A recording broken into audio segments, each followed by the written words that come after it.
बीते शनिवार 21 जून 2025 को हरियाणा में स्थित गुड़गांव में दिल्ली प्रदेश अध्यक्ष श्रीमती शिखा जैन को आमंत्रित किया गया था अखिल भारतीय हिंदू महासभा से। वहां पर उत्कृष्ट कार्य करने वालों का स्वागत किया गया था जो समाज के प्रति निस्वार्थ भावना से कार्य कर रहे थे।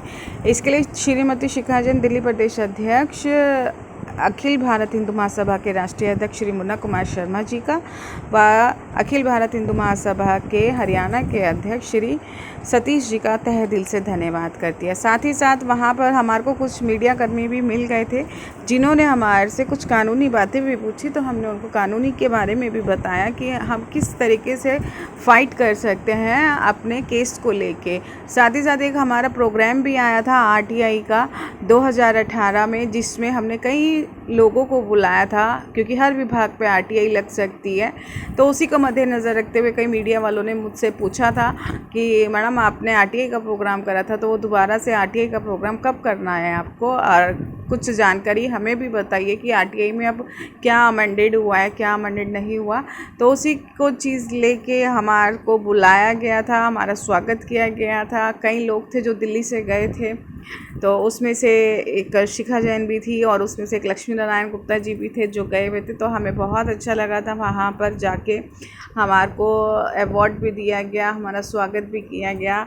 सेकंड आरटीआई के बारे में मैंने जो बताया न्यूज़ चैनल को कि अभी 2023 में क्या क्या अमेंडेड हुआ है आरटीआई में, तो वो चीज़ भी बताई और पब्लिक को भी बताया कि वो पुलिस प्रशासन से कितना परेशान रहती है कि अपने केस को लेके भी हर विभाग से कुछ ना कुछ परेशानियां को सॉल्व करने के लिए हमने पहलू बताए।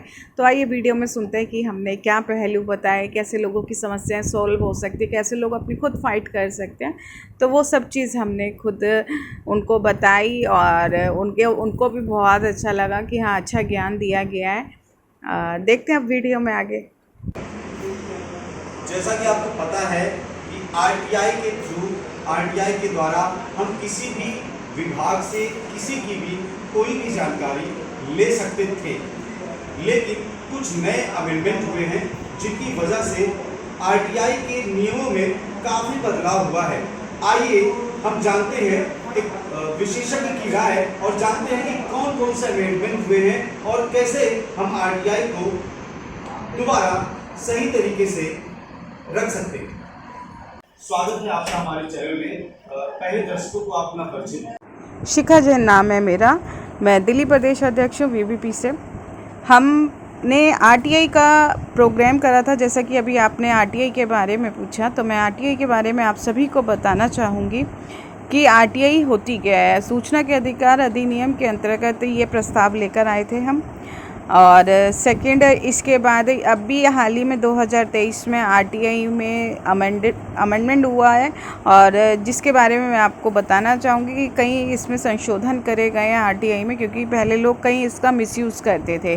तो उसी को मद्देनज़र रखते हुए आरटीआई में कई बदलाव करे गए हैं। सेकंड, आप ऑनलाइन भी आप आरटीआई लगा सकते हो। इसकी वेबसाइट भी है अब तो www.rti.gov.in पे भी आप आरटीआई लगा सकते हो। उसका पूरा आप पीडीएफ डाउनलोड कर सकते हो कि क्या क्या इसमें अमेंडमेंट हुई है और क्या क्या हमने इसमें कर सकते हैं, अब क्या दायरा है इसके अंदर, तो सारा आपको एक पीडीएफ के अंदर मिल जाएगा। हमने जो प्रोग्राम करा था आरटीआई का 2019 में किया था प्रोग्राम, उसमें हमने सभी अधिकारियों को बुलाया था और जिसमें हर विभाग का अधिकारी था कि हम मेडिकल रिपोर्ट की रिकॉर्डिंग कैसे आरटीआई लगा सकते हैं, हॉस्पिटलों पे कैसे आरटीआई लगा सकते हैं, हम स्कूलों पे कैसे आरटीआई लगा सकते हैं, एक सरकारी प्रशासन पे हम कैसे आरटीआई लगा सकते हैं। तो उस चीज़ को लेके मैं आज सभी को आपको बताना चाहूँगी कि आरटीआई का आप अच्छे के लिए यूज़ करो, उसका मिसयूज़ मत करो। आरटीआई बहुत अच्छा है, इसमें आपको जानकारी भी मिलती है। अभी 2023 में इसमें जो अमेंडमेंट हुआ था कि आप किसी की पर्सनल इन्फॉर्मेशन किसी की थर्ड पार्टी को आप नहीं दे सकते, जैसे आधार कार्ड हो गया, पहचान पत्र हो गया और जैसे पासपोर्ट हो गया और उसका बर्थ सर्टिफिकेट हो गया, उसकी जो अपनी निजी पर्सनल चीज़ें वो हम थर्ड पार्टी को नहीं दे सकते। आरटीआई बेसिकली सरकारी प्रशासन पे लगती है या जहाँ सरकार फंड रिलीज़ करती है एडेड विभाग पे लगती है। किसी भी प्राइवेट सेक्टर पे आरटीआई नहीं लगती। जहाँ पे सरकार अपना फंड नहीं दे रही है वहाँ पे आरटीआई नहीं लग सकती, उसकी जानकारी नहीं दे सकती, क्योंकि आरटीआई का होता है पब्लिक रिलेशनशिप ऑफिसर। आरटीआई की इन्फॉर्मेशन देता है, हर विभाग में पीआरओ होता है। लेकिन अब ये भी कर दिया है, अगर आपको पीआरओ के जवाब से तसल्ली ना हो तो आप कमिश्नर के पास भी आप आरटीआई लगा सकते हैं, वो आपको सवालों का जवाब देगा। तो अब कई सुविधाएं रखी गई हैं जनता को मद्देनज़र रखते हुए, क्योंकि जनता बहुत परेशान हो जाती है, कभी कभार आरटीआई का जवाब नहीं आता, उसको संतुष्टपूर्वक नहीं मिलता, क्रॉस भी करती है। तो अगर आप किसी से भी आरटीआई के बारे में जानना है तो इसकी www.gov.in आरटीआई की एक वेबसाइट है, आप वहाँ पे जाके पीडीएफ डाउनलोड कर सकते हो, अच्छे से पढ़ सकते हो कि किस विषय में हम कैसे कहाँ पे आरटीआई लगा सकते हैं। पहले होता था कि पोस्ट ऑफिस से हम जाते थे और लेकर आते थे कि क्या कहते हैं कि पोस्टल ऑर्डर लेकर आते थे 10 रुपये का। अब आप ऑनलाइन भी अगर आप आरटीआई लगाओगे तो 10 रुपये की आपकी फ़ीस जमा हो जाएगी। बहुत बदलाव करे गए हैं, बहुत इजीली कर दिया गया है, लिमिट में रह के करना है, क्योंकि पहले बहुत लोग मिसयूज़ करते थे इसका आरटीआई का। तो आपको सभी को www.gov.rti पे मिल जाएगी वेबसाइट पे इसकी सारी इन्फॉर्मेशन। बाकी कभी भी किसी को भी कोई प्रॉब्लम हो वो आरटीआई के बारे में मुझसे फ़ोन करके पूछ सकता है। मेरा पब्लिक डोमेन में फ़ोन नंबर अपडेट हैगा 9250814736। तो मैं ज़रूर उसकी हेल्प करूँगी हमेशा, कि जब भी उसको समाज के प्रति कुछ कार्य करना होगा या वो प्रॉब्लम में होगा तो उसकी मैं ज़रूर हेल्प करती हूँ। मान लो कोर्ट में केस फाइल है तो हम एक सिंपल से एकदम वहाँ पे लीडर को एक एप्लीकेशन लगाएंगे और लीडर जज को अलाउ करेगा, लीडर जज को एप्लीकेशन देंगे और जज अलाउ करके उस एप्लीकेशन को आप अपनी फाइल को इंस्पेक्शन कर सकते हो कि क्या आपके केस फाइल में चल रहा है। सेम मेथड ऐसे ही थाने पे आप अपनी एप्लीकेशन लो, आपको इंस्पेक्शन करने की चाहिए। तो वकील जो होते हैं वो इसमें लगे रहते हैं, उन्हें पैसे लगेंगे, उतने पैसे लगेंगे, आप खुद इंस्पेक्शन नहीं कर सकते, आप ये नहीं कर सकते, आप वो नहीं कर सकते, आपका मैटर आप लिखिए दो। तो कोर्ट में अगर मैटर है तो जज अलाउ करता है, लीडर एप्लीकेशन को आगे जज को देता है, जज अलाउ करेगा। उसके बाद आप अपनी फाइल में दो केस। लेकिन अगर जैसे हमने एप्लीकेशन दिया कि हमारा इस पुलिस स्टेशन में ये कंप्लेन, तो अगर वो दोबारा भी हमारी कंप्लेन को दबा देंगे तो नहीं आपको नहीं जज को दो ना। जज अगर पुलिस स्टेशन आपको एफआईआर नहीं करता है, जज के पास तो अधिकार है एफआईआर केस दर्ज करने का। जज के पास इतना भी अधिकार है, वो तुरंत एसएचओ या एसपी या आईओ के खिलाफ चार्जशीट बना सकता है। उसके लिए उसको केस फाइल नहीं करना पड़ेगा, वो उसके नाम पे चार्जशीट भेज देगा। जज के पास इतना अधिकार होता है। तो ये तो मतलब कि अगर आपके थाने पे सुनवाई नहीं हो रही तो कोर्ट में होगी, आपका कोर्ट का भी दायरा बाकी है।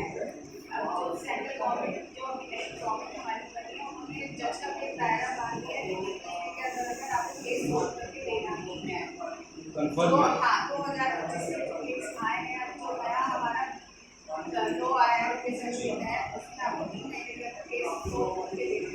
तो ये जो फास्ट ट्रैक कोर्ट वगैरह है ये सब फिर सब कुछ कॉमन हो गया।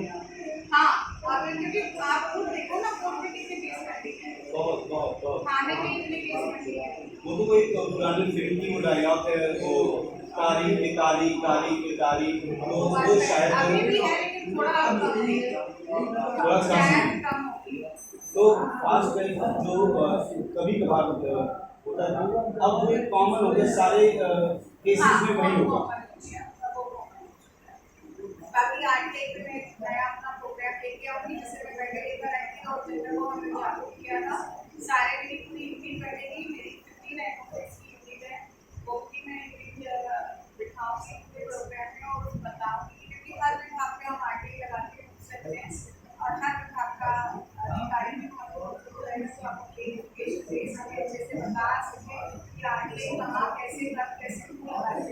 आप इलेक्ट्रिक के बारे में भी कुछ अच्छी नॉलेज रखनी है और जनता को कुछ अच्छा शेयर कर रही है जिससे जनता जो चाहती है जो अच्छा हो उसके लिए। देखो जहाँ पर भ्रष्टाचार है ना वहाँ पे क्राइम होगा, जहाँ क्राइम है वहाँ भ्रष्टाचार होगा, दोनों एक दूसरे से बंधे हुए हैं।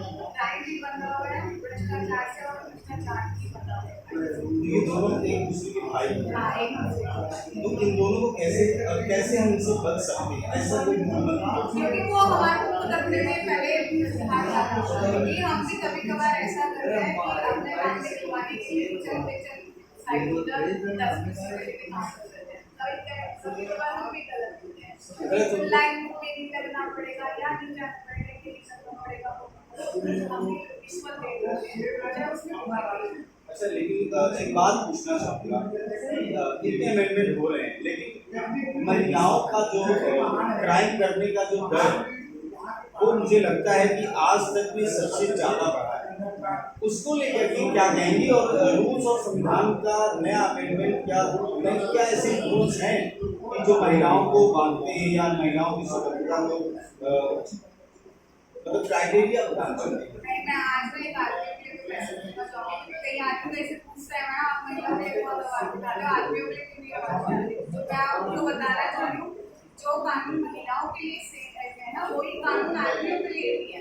How can is this possible ma'am कि एक कानून एक नारी के लिए है और एक कानून पुरुष के लिए है? लेकिन वो सिर्फ हमारे को दिखता है कि कानून सिर्फ नारी के लिए, ऐसा नहीं है। ऐसा थोड़ी है कि आदमी के साथ बुराई नहीं होता है, बस सिर्फ ये कि नारी की महिला की आवाज़ को उठा दिया जाता है ना, आदमी की आवाज़ को नहीं उठाया। अच्छा, महिला की आवाज को कौन है जो उठाता है? कुछ ऐसे गलत ऐसे संगठन है जो अपने फायदे के लिए, मैं सभी संगठन को नहीं कहती, ऐसे कुछ संगठन है जो अपने फायदे के लिए महिलाओं का दुरुपयोग करते हैं, लेकिन ऐसे में जाके पता चलता है उस महिला को कि ये संगठन मेरा दुरुपयोग कर रहा है, वो महिला भी पीछे हट जाती है। लेकिन वो कहीं ना कहीं इसमें पुरुषों का ही हाथ होता है। हाँ, मैं ये तो कह रही हूँ हर जगह कुछ गलत नहीं होगा, हर जगह औरत गलत नहीं होगी, मैं न्यूट्रल रहती हूँ। मतलब अगर पुरुष की गलती तो पुरुष की गलती है, आप उसको एडमिट करो। आप एक झूठ छुपाने के लिए, एक सच को आप छुपाने के लिए 100 झूठ बोलोगे तो आप एक सच्ची क्यों ना बोलो, तो आपको 100 झूठों का सामना करना पड़ेगा। महिलाओं का जिस तरीके से एग्रेसिव हो गई है आजकल महिलाएं, और उनके अंदर जो मतलब कि क्राइम रेट जो है, क्राइम करने का जो इच्छाएं हैं, जो क्राइम बढ़ रहा है, उसके लिए आप क्या कहना चाहेंगे कि क्या महिलाओं के इस पर खान पान का असर है या धार्मिक रहन सहन का असर है? इसमें बहुत चीज़ों का हमारे माइंड पे असर पड़ता है। एक तो हम जिस एटमॉस्फेयर में हम रह रहे हैं, कैसे वो एटमॉस्फेयर और किसके साथ हम रह रहे हैं, क्या हम खा रहे हैं, क्या हम पी रहे हैं, कहाँ हम आ रहे हैं, कहाँ हम जा रहे हैं। आजकल डर किसी को भी डर ना महिला को ना लेकिन अगर एक पक्षी अगर चाहे महिलाएं मेरे अगेंस्ट होता है कि जो बात फैक्ट है वो फैक्ट है, अगर आदमी एक स्टेप उठाता है तो ये चीज मैंने देखी है। चाहे महिलाएं मेरे अगेंस्ट होता है देखने के बाद, लेकिन ये बात फैक्ट है। मेरे ऑफिस में जो भी महिलाएं आती है मैं सबसे पहले तो यही कहती हूँ अपने अंदर झांक के देखो तब हम देखिए शीला जी ने आज बहुत बड़ी बात कही है कि अगर पुरुष एक स्टेप उठाता है तो महिलाएं 10 स्टेप उठाती हैं।